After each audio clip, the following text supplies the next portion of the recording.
Hello guys, welcome to another video. So in this video, we are going to be looking at weekend analysis, right? We are going to be doing analysis for what we expect the market to do next week. And before that, we are going to be looking at this trade we had here last week, right?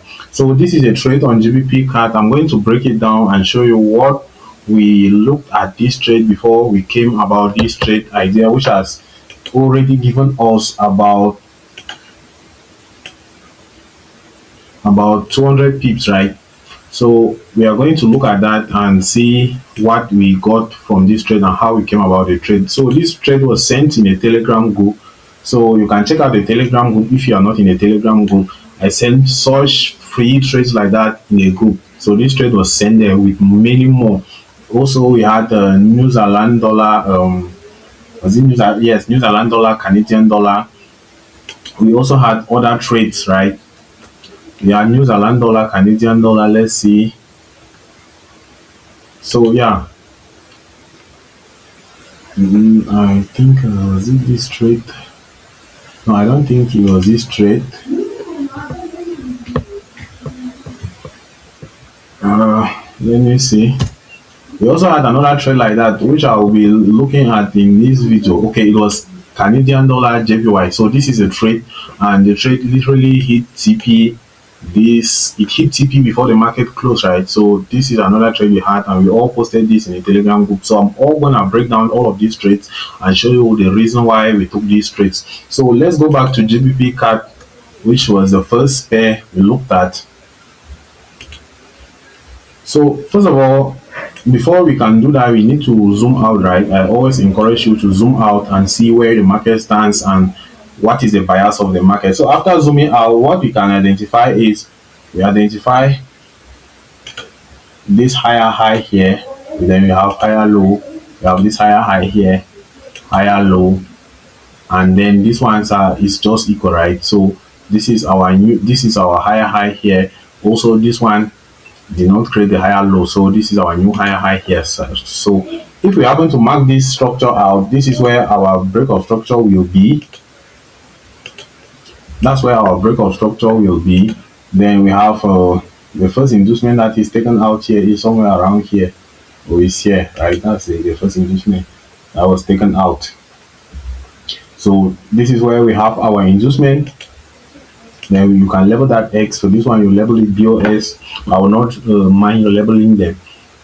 Then we move over to the second one, right? So from this move, if you look downwards, you can see that the first pullback that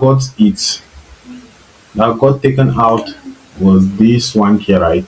So that is where our inducement is. So this is our inducement, and then we have our break of structure up at this point. So now this break of structure also happened to coincide with liquidity, right? This break of structure took our liquidity at these points here. So after breaking structure, what do we have, right? We have the market starts to drop, and first of all, the first thing you are going to notice is we have this demand zone, right? So I'm sure if you check into a lower time frame, you are going to see a demand zone here. So that is the zone where I'm talking of. You see a demand zone here, but now when the market dropped, it did not respect this our demand zone at this level. The market just reacted to it and pushed to the upside. So after push and drop to the downside, right? So when that happened, we had a change of characters here at this level. So this was our strong low. So this is where our change of characters occurred. So that was it. So after this change of characters, obviously we are looking at the downtrend market in this case. So after this change of characters, right, in here we had all this accumulation here. This accumulation, this built up of liquidity inside this range. So the market played and built up enough liquidity inside this range, and people thought maybe the market was about to start buying like this, right? So people thought maybe this market he wants to start buying, but what the market simply did is after it took out all this liquidity in this accommodation here, it went ahead, tapped into this point of interest. Now when it tapped into this point of interest, it developed an interesting pattern here, which we identify that on Friday which is a change of characters entry model, right? So now, how does this change of character entry model actually looks like? First, we have a move to the upside as the market is still bullish, right? The market then takes out the low to show a sign of being bearish. Then while taking out the low, it also leaves an inducement, an entry inducement, right? So it comes back up, takes out and taps into a demand zone and then sells. So this is what I've literally been teaching you, right? We have this high. Now this high is the higher high in this internal structure, right? This high indicates that this market is still pushing up. Now when it creates another higher low, we expect it to create another higher high. So now if it fails to create another higher high after creating this, to create another higher high right after this one, and instead it creates a lower high like what it did here, it means that this structure is no longer bullish here. So this market has changed structure here from going to the upside to coming to going to the downside. So that is the first thing we identified here. If I extract this diagram over here, right, you're going to see that okay, this is where our change of characters is, which is this zone, right? This market has failed to create the next higher high. After this pullback, it was supposed to create the next higher high, but it failed. Instead of taking out this lower low here. So after taking out this higher low here, the market has started creating lower highs and lower lows. The first sign was this one here. This is what we call an entry inducement. Some people would have still entered here. Some people would have still entered here at this candle, right? And this candle like this, but obviously you would have gotten wicked out. So we look at these things first, and after this, the market has taken out this entry inducement, which is acting as our liquidity here to grab our more traders. It taps into our point of interest. Now this was our supply zone. This was our supply zone, right? This is our order block. It also coincides with the high of this one, making it an inverted head and shoulders as well, or you can refer to it as the Quasimodo entry model, right? QM. That is what you see people calling it QM. Quasimodo entry model, or a diamond entry. It has many names. So as soon as we identified that, we took the trade. I sent this in a Telegram group while the trade was somewhere around here. We had this long candle that came back up here to mitigate and then dropped.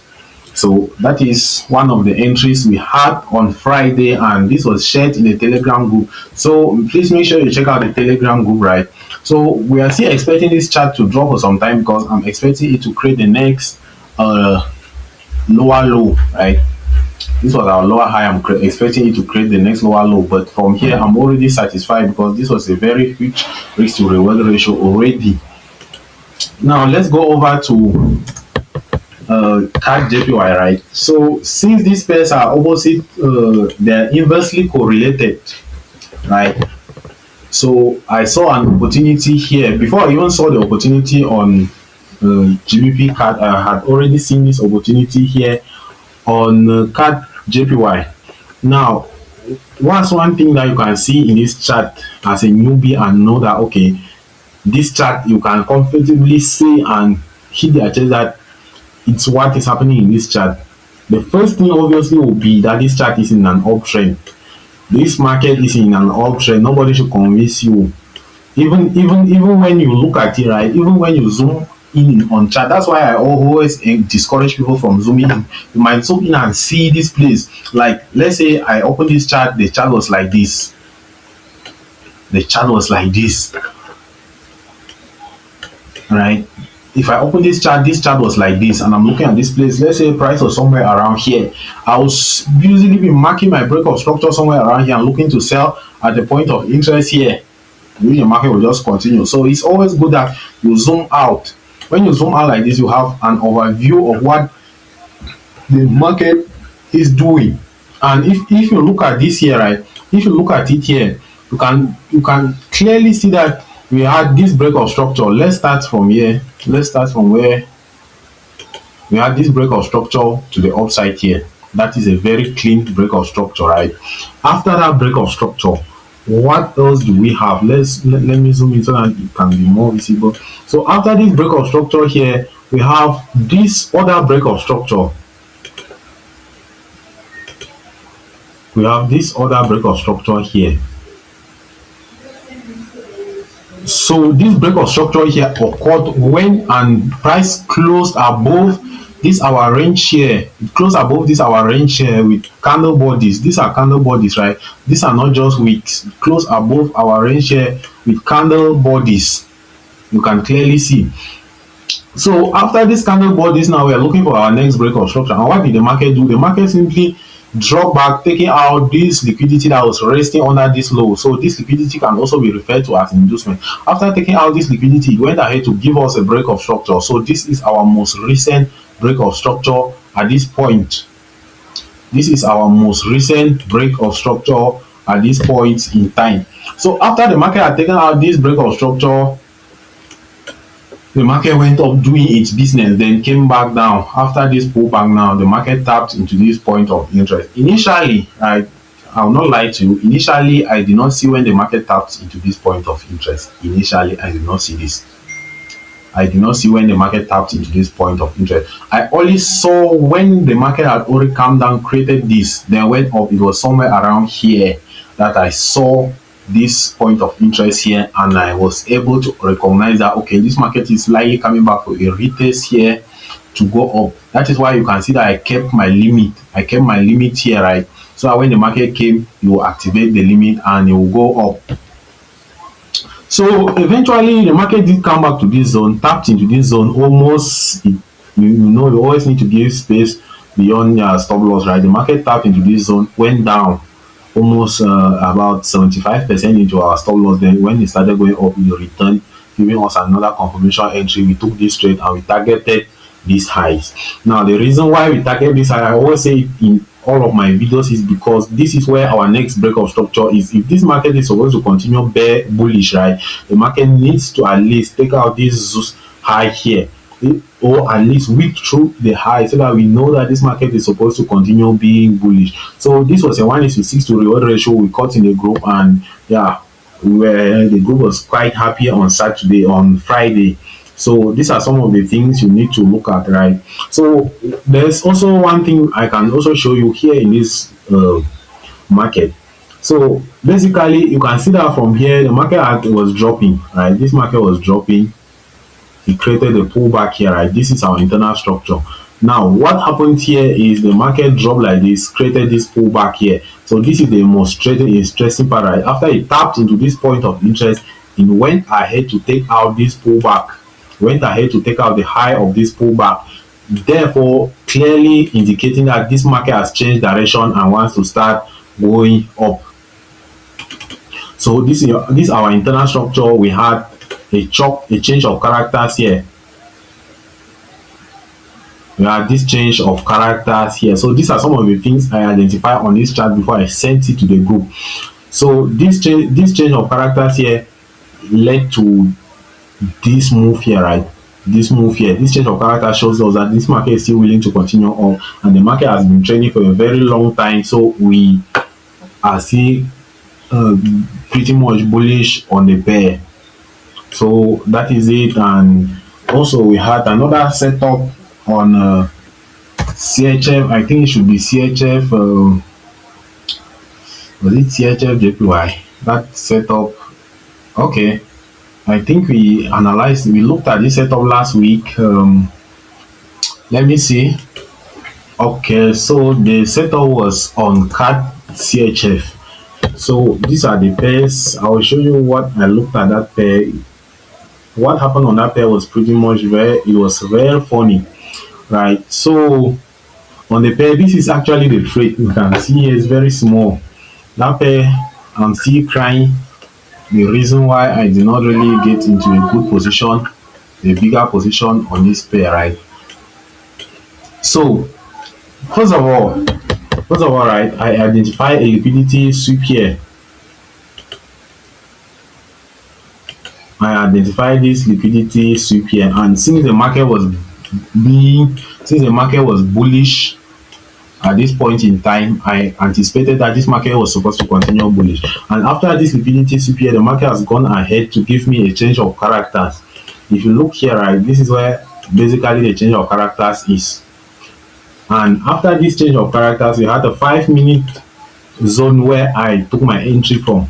So if you look from here, if you look from here, you are going to see we had this 5 minute zone here. If I refine it, this is that is a zone,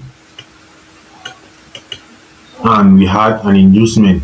So all I needed for the market to do was come back to this zone, take me in and rally up. Obviously the market did that perfectly, and what happened is the market hit me out on my TP here with the 1:5, but the market went ahead to rally and rally and rally and rally and rally, and it's still going up.